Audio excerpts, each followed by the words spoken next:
Welcome to Better Than Ever Live, wherever you're watching or wherever you're listening. I hope you're making today your masterpiece. My name's Dr. David Geier, double board certified orthopedic surgeon, sports medicine specialist, and media medical expert. I help you feel and perform your best regardless of age, injuries, or medical conditions. I want to start by apologizing. I know last week I said I'd be here Tuesday, Thursday, just like normal, but I forgot that I was in my Charlotte office seeing patients yesterday, and it's just a pain to take microphones and lights and everything up there, so I pushed it back to today. So if you tuned in yesterday live on YouTube or LinkedIn or Facebook, I really apologize for that, but we're here today and we're going to talk about great stuff, and we will be here tomorrow as scheduled talking about lots of other great stuff. We've got a lot about foods to help you live longer and foods to fight cancer. We're going to talk about sitting. We're going to talk about how much you'd pay to avoid temptation. We're going to talk about your parents and why they like your kids more than they like you. All kinds of good stuff today. Please remember that anything we talk about here is not meant as medical advice. This is general information and education only. If you have specific medical questions or medical concerns, please talk to your doctor. But I would like to hear from you about what we're talking about. If you have thoughts about any of that, definitely share it. If you're watching on YouTube or LinkedIn or Facebook, tell me your name and where you are. I'd love to know where you're watching. And if you're listening to this as a podcast at the gym or on your way to work or home from work, definitely consider subscribing to the live show and commenting there. We would love to have you. All right, lots of good stuff to talk about. Let's start with a study about intermittent fasting. Now, intermittent fasting, there's a lot of different ways to do it. Most people, when they think intermittent fasting, they talk about the time-restricted feeding. They eat all their food in 6 hours or 8 hours, and then they fast for, whatever that, they fast for 16 hours or 18 hours, whatever the non-eating window is. But there's other ways to do it. There's the 5-2 approach, where you eat normally for 5 days, and then 2 days you eat very low calories, 500 calories a day for women, 600 calories a day for men. And the intermittent fasting has been promoted as a way to help with weight loss. Now, it's got some other benefits. It's thought to be good for things like lowering your blood pressure, for metabolic flexibility and longevity, lots of good stuff. But there's this new study that just came out looking at intermittent fasting, and specifically the 5-2 version. You eat normally for 5 days, 2 days of very low calories, either 500 for women, 600 for men, and comparing that to conventional recommendations for weight loss for obese people. And that is basically saying, hey, eat more vegetables, eat more whole grain foods, cut out sugar, cut out fats, smaller portions, and exercise. And over 6 months, what they found is that the people in both groups did about the same. They had about 4-pound weight loss in each group, so it wasn't really that different. But the obese people that followed the 5-2 intermittent fasting plan were more likely to recommend it to their friends and to other people, and they were more likely to stick with it. So it gives you some benefit, and it may be easier to follow than telling somebody, all right, you've got to exercise every day. You've got to get rid of sugar. You've got to eat tons of vegetables, and you've got to eat whole grain foods and things that they may perceive as a lot of work. The 5-2 plan may be an easier strategy. So if you're a physician or healthcare provider, it may be something you think about. All right, let's talk about staying alive longer and preventing cancer. There is a new study it was published in Aging Cell, looking at a specific type of fruit that has anti-cancer properties and can help you live longer. Now, we've known generally that berries are good for a lot of reasons. Prevent cognitive decline, prevent DNA damage, prevent metabolic syndrome, but specifically blueberries seem to be very, very helpful at lowering our risk of cancer and helping us live longer. And what it is about blueberries is they're high in what's called anthocyanins, which are antioxidants and anti-inflammatories, and they produce an antioxidant specifically called pterostilbene. I'm sure I'm pronouncing that wrong, that helps prevent cancerous lesions. So what what they found, and these obviously are animal studies, but they found that blueberries increases the lifespan of animals by 28%, which when you translate that to humans is an extra 22 years. Looking at mice, the mice that ate blueberries, 30 to 60% decrease in the growth of esophageal cancer cells, 80% decrease in the growth of colon cancer cells. And then when they just gave that pterostilbene, which is the antioxidant in blueberries, 57% drop in cancerous lesions. So this may be, chemotherapy drugs, these anti-cancer drugs have a ton of side effects. They are heavy hitters and have a lot of issues with them. Blueberries, while probably not necessarily being able to say definitely, hey, you can take this and it knocks out your cancer, may be a safer and less effective strategy, especially as a prevention tool. And again, if you can prevent cancer and live longer because of it, not always a bad thing. Another fruit or fruit juice that may help you live longer is cranberry juice. Now, I'm not a huge cranberry juice fan. It's okay. I don't particularly like the taste, but I don't hate it either. But it's been shown to lower cholesterol levels in people with high cholesterol and may help you live longer, may prolong your life. And it's because it's high in flavonoids, which are antioxidants that fight inflammation. We've talked on this show so much about inflammation that anything you can do to sort of get that inflammation under control is a good thing. And cranberry juice seems to be a way to do that. Apparently, cranberries increase the levels of gamma delta T cells, which are involved in your immune system response and virus-fighting cytokines. So a study in the journal Experimental Gerology, they gave cranberry juice to fruit flies. Fruit flies are a lot of times used in studies on longevity because they can get through the life cycle very quickly. It makes them ideal for study, and it's very similar to our life cycle. And what they found is that it didn't matter when in the life of the fruit flies they were given cranberry juice, it reduced the oxidative damage in their cells, and they lived significantly longer. Oxidative damage is what basically causes your cell to age. It causes you to look older, wrinkles and fine lines and that kind of thing. And what was interesting is when given with oregano, cranberry juice seemed to work even better. I'm not exactly sure what kind of flavor that would have, but it is an interesting thing. So if you're into cranberry juice, that may be a good way to get healthier. Anything that get that inflammation under control, reduce your oxidative damage, certainly a good thing. And last, when it comes to foods that could help you live longer, let's talk about carrots. Carrots, I actually love carrots. I tend to eat carrots. I get these organic carrots in the package at Whole Foods or Trader Joe's, and I'll set them on the counter as I'm cooking, and I just eat them raw. I love it. In fact, I actually like it that way better than cooking them sometimes, and that's how I get my carrots. I think they're fantastic. There was a study from the CDC. Over 50,000 Americans found that carrots significantly reduced mortality rate from all causes in adults. And specifically with obese people with a high BMI, it cut their risk of dying in half. And what it is about carrots is they're high in what's called alpha carotene, which is an antioxidant, sort of like what we just talked about with cranberry juice. It's an antioxidant that reduces the reactive oxygen species and the nitrogen that's released that are associated with oxidative damage to your DNA. Carrots especially, and the alpha carotene especially, are protective of your telomeres, the caps on the ends of your chromosomes that can accelerate your aging. When the telomeres are gone, the cells are damaged, they can't fix themselves, they can't divide, they become senescent cells, and they do further damage, leading to aging issues.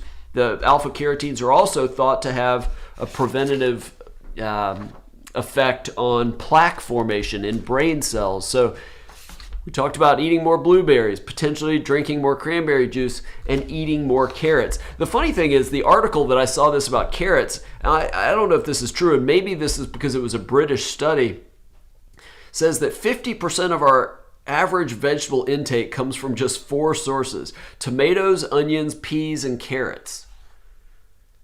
Does that sound right to you? I'd be curious if that's just a British thing. I mean, where are the green beans on that list, or broccoli, or spinach, or, I don't know. That surprises me a little bit. I wonder if that would be true in the United States, but definitely consider eating more carrots. All right. We've talked off and on throughout the length of Better Than Ever Live about the dangers of sitting. You've heard people talk about sitting is the new smoking. In fact, I think I talked about it on one of the earliest shows.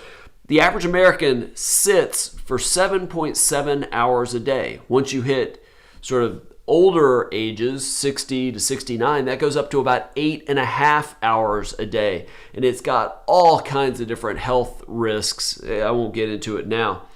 But the thing is, people that sit a lot, and it's not just people that are fat and lazy. I mean, a lot of the work we do is desk work. We're sitting there doing information work, and we're not getting up and moving. Well, so many people, and I am probably one of these people, try to make up for that by just exercising at the end of the day.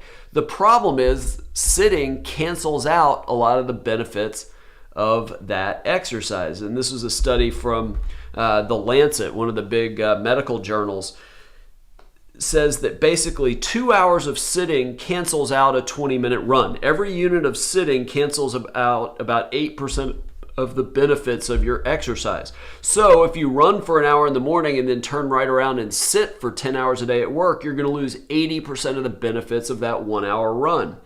If you sit 8 hours a day, you have to exercise for 60 minutes to offset any of the risks of sitting all day. So exercise, absolutely good. Find ways to get moving throughout the day. Stand for phone calls. Take the stairs instead of elevators. Do walking meetings instead of sitting in a conference room. Walk in your lunch hour. Instead of emailing your coworkers, walk across the office and talk to them. Things like that, just to get moving, can counteract some of those effects of sitting. All right, and I don't have this issue, but I have several friends that do a lot of cardio exercise, a lot of long runs and things like that, that struggle with cramps. I have, knock on wood, never really been that way. Even back when I played travel soccer, and I've just never really had that issue. I am fortunate, but it is very common.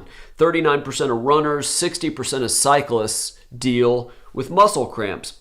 Well, a new study that came out, this was in the Journal of the International Society of Sports Medicine. They wanted to see if certain types of drinks played a role in cramps, meaning did you get cramps because you were dehydrated and didn't have enough fluid, or was it not having enough electrolytes? And so it's an interesting study done out of Australia where they put 10, now this was only men, but they put 10 men on a treadmill for 40 minutes to an hour, set the temperature in the room at 95 degrees, which that's got to be awful, so that they would sweat a lot.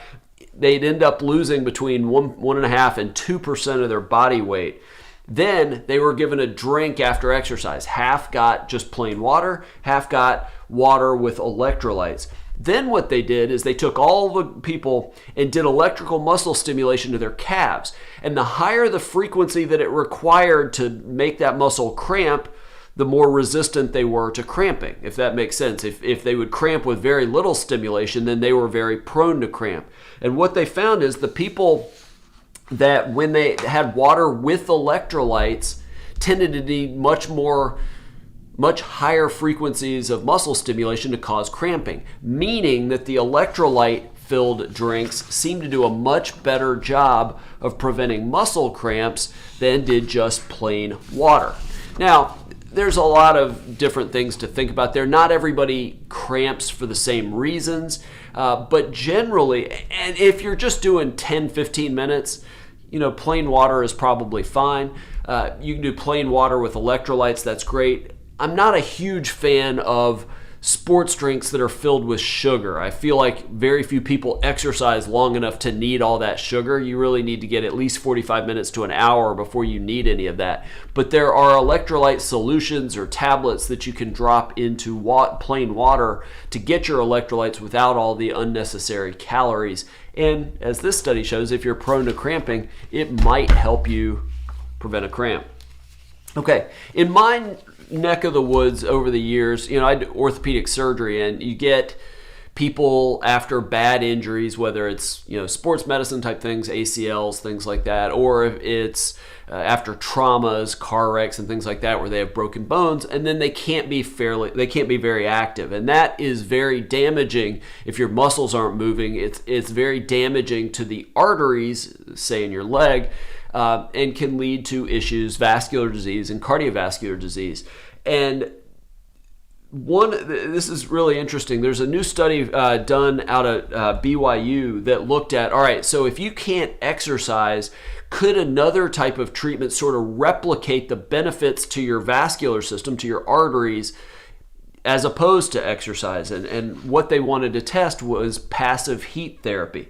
So this was a study published in the Journal of Physiology. They took 21 healthy people, basically had them be inactive for 10 days. And what they looked at was their endothelial function, the inner lining of the blood vessel walls. When those start to dysfunction, that's where you start to get cardiovascular disease.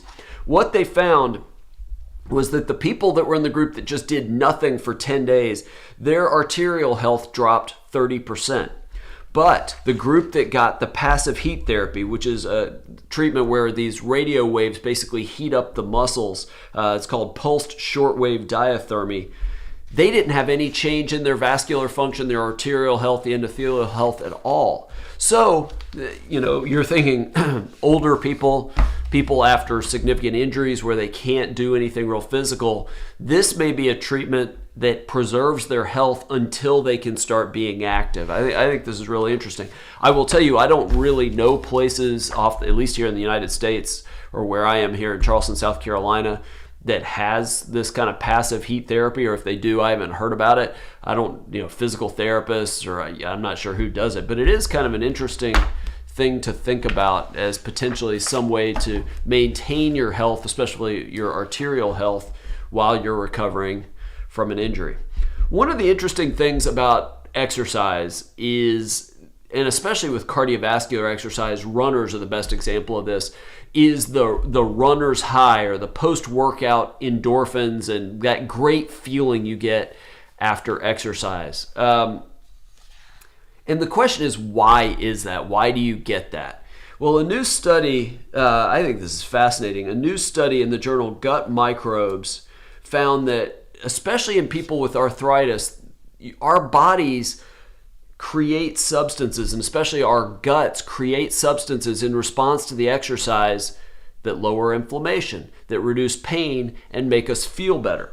What they found is they took 78 people with knee arthritis, 40 did nothing, 78, 6 days a week, 15 minutes of muscle strengthening exercise.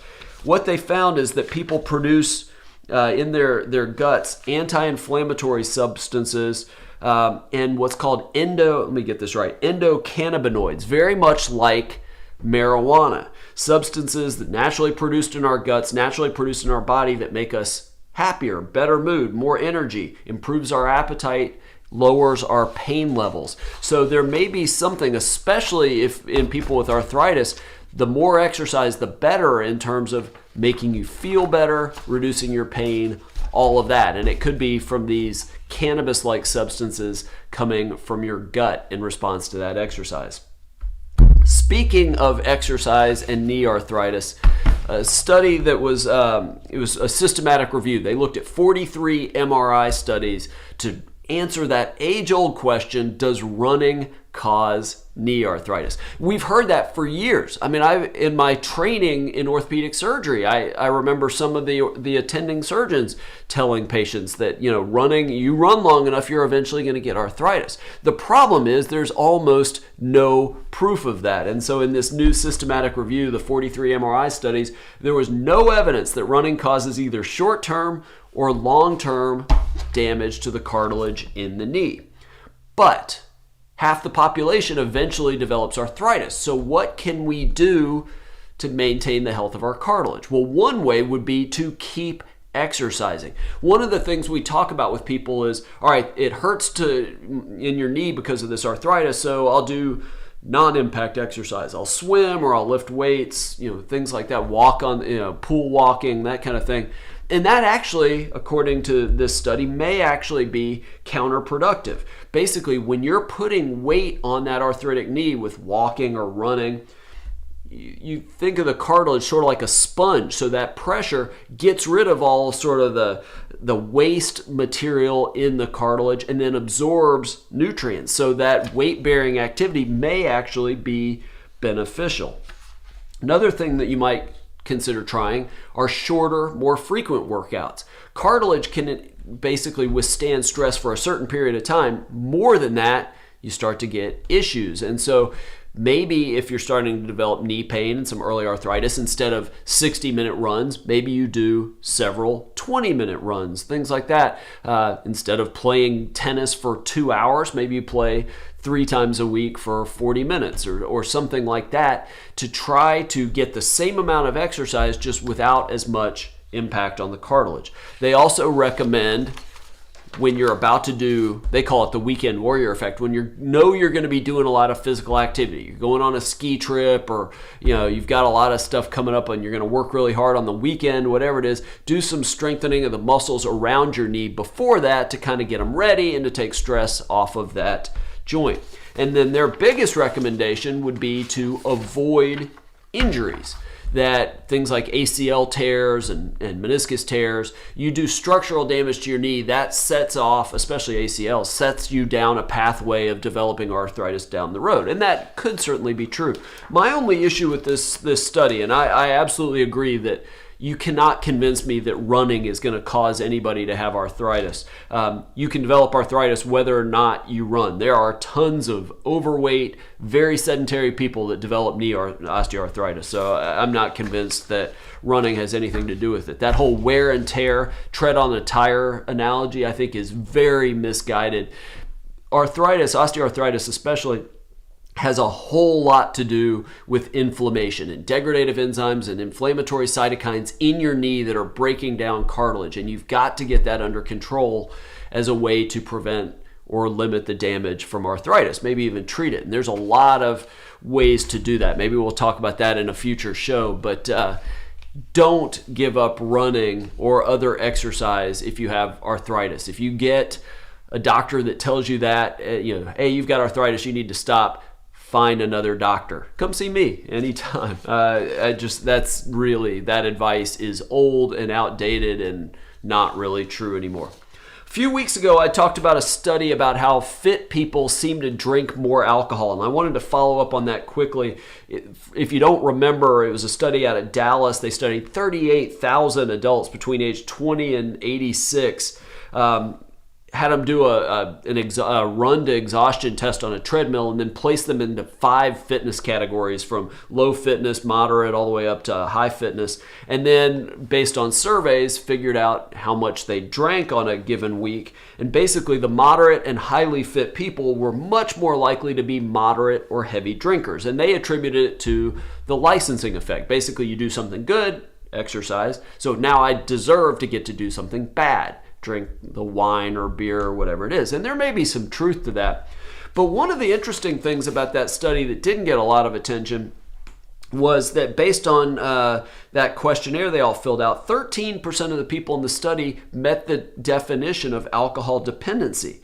But even though they tended to drink more alcohol, the better shape that people were in, the more fit people were actually the ones not likely to develop alcohol dependency. So it may really be a licensing effect and not just more, hey, I'm going to drink more cavalierly, So there's probably, that study kind of made it sound bad. All these active people drinking more alcohol, sort of canceling out the benefits of exercise, but they seem to do it in a way that at least might be a little more sustainable. All right, last couple things that I thought were interesting.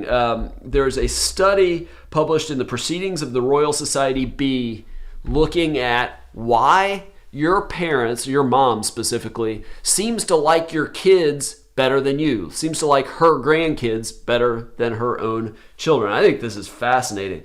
These researchers took 50 grandmothers that said, hey, I've got a good relationship with my grandchildren, I spend a lot of time with them.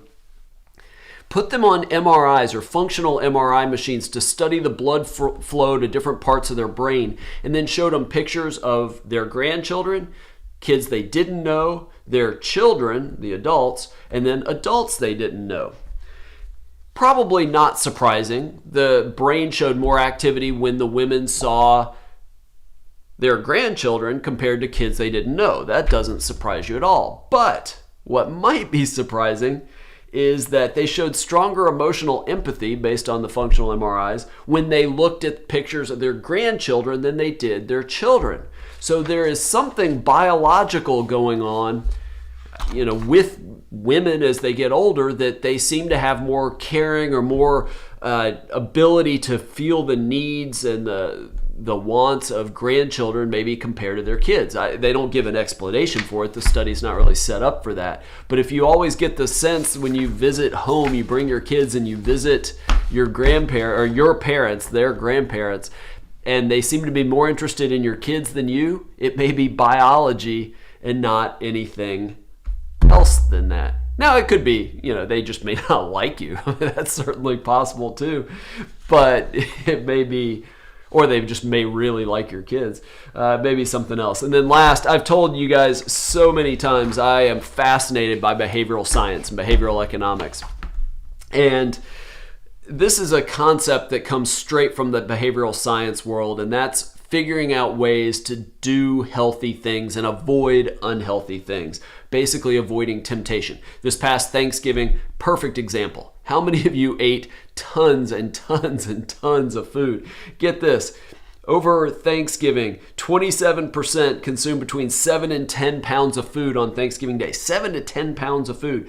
11% consumed 11 to 14 pounds of food. And get this, and I swear I hope I was not in this group, but who the heck knows. 5% consumed 15 pounds of food in a single day. All right, so how do we do this? Is it possible to pay to avoid temptation? So this study was done at NYU, New York University. I think this is fascinating. They looked at it two ways. One, they surveyed all these people to find out what their food was. Let's just say in this case it was chocolate cake. Then they'd sit the person down, put a piece of chocolate cake on the table, and then and they had to sit there and stare at it for 30 minutes and not eat it. And then they were offered the chance to pay a certain amount to have the chocolate cake taken away and put broccoli there. Sounds interesting. Well, the people on average were willing to spend $1.57 to have the chocolate cake replaced by broccoli. The problem is still almost a quarter, 22% still ate the chocolate cake. But at least people were willing to pay a certain amount to avoid temptation. Then the researchers flipped it. And this is largely based on what's called loss aversion. Basically, we hate losing things we already have much more than we like gaining something. So what they thought is, what if we impose a penalty, a financial penalty, if they ate the chocolate cake? So they told the people that you're going to have to pay $15 if you couldn't sit there the 30 minutes and you had to eat the cake.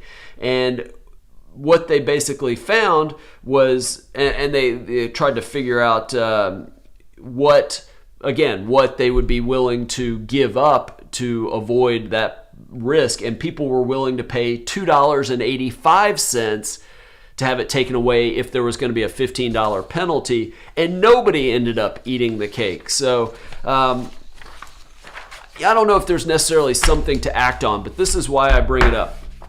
This has been studied a lot in the behavioral economics world, and it's very well proven that if you're trying to avoid something bad, spending too much money, eating certain foods, or eating too much, or not exercising, things like that, that one way to do that would be to get a partner, what we call an accountability partner, and penalize each other financially if they do it. And obviously it requires you to be honest, but let's just say you have two people and you guys agree, all right, we're not going to eat desserts for a month, and you have to report with that person another day, and you both put money in the pot, and say, hey, look, if I eat it, I lose my money. That works very well. Now, the question with it is that's been shown in all sorts of different ways. This risk of potentially losing money as an accountability strategy works well. The only question is how long that effect is sustainable.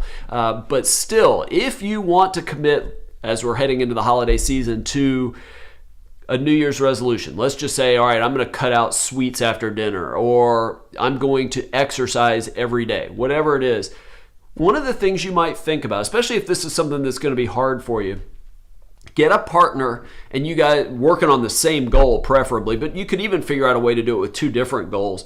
Create a financial penalty if you miss, or maybe it's not money that goes to that person. Maybe you write a huge check to a charity or to an organization that you hate. You know, if you're anti-gun, maybe you write a $1,000 check to the NRA, and that check gets sent if you don't hit your goal one day. You eat the fatty foods, or you eat the sugary foods, the sweets, or you don't exercise, something like that.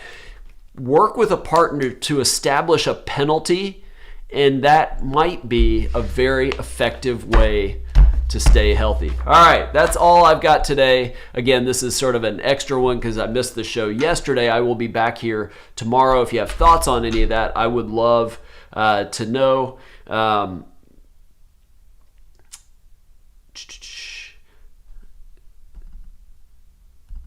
trying to read a question. Imtiaz broke his tib fib 6 months ago. Pain related to the plate. I don't know necessarily that that's normal. It's one of those things it'd be hard to know without seeing it. Depending on where it is, a lot of times it can help if it's a rod down the center of the leg rather than a plate. But again, I don't know the specific circumstances. If the plate is causing pain, if hardware is causing pain for a person after a surgery, and that part of the body that the hardware was used for, plate, screws, whatever, is causing pain, and again, if it's healed, a lot of times those potentially can be taken out. That's kind of a question for the surgeon because you've got to make sure that's healed, or if it's not healed, then find out what the cause of the pain is. So without being involved, it's hard to really say more. Thank you so much for watching. I really, really appreciate it. If you know people that like health and wellness and want to live longer and feel better and not have pain when they're exercising, they want to eat better, fight cancer, whatever it is, definitely tell them about the show. I'd love to have more people interact and give comments and things like that. If you see interesting health and wellness and medical news stories that you think I might be interested in, send that my way. Go to my website, drdavidgeier.com, or you can contact me through any social media. Send those articles my way, and maybe I can talk about them on an upcoming show. I will see you right back here tomorrow at noon Eastern time. Thank you so much for joining, and I will see you then. Take care.